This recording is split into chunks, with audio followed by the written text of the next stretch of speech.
दोस्तों आइए जानते हैं कि आखिर मूवीज के अंदर साउंड इफेक्ट कैसे तैयार किए जाते हैं। नंबर 1, सबसे पहले दोस्तों जब हॉरर मूवीज में हड्डियों को चटकाने की आवाज होती है तो उसे दोस्तों शिमला मिर्च की मदद से तैयार किया जाता है, कुछ इस तरह से।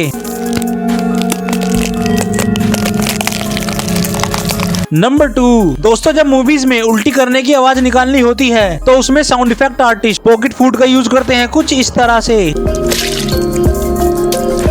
नंबर 3, दोस्तों जब मूवीज में व्हेल मछली की आवाज निकालनी होती है तो साउंड इफेक्ट आर्टिस्ट एक बड़े से ड्रम का यूज करते हैं, कुछ इस तरह से।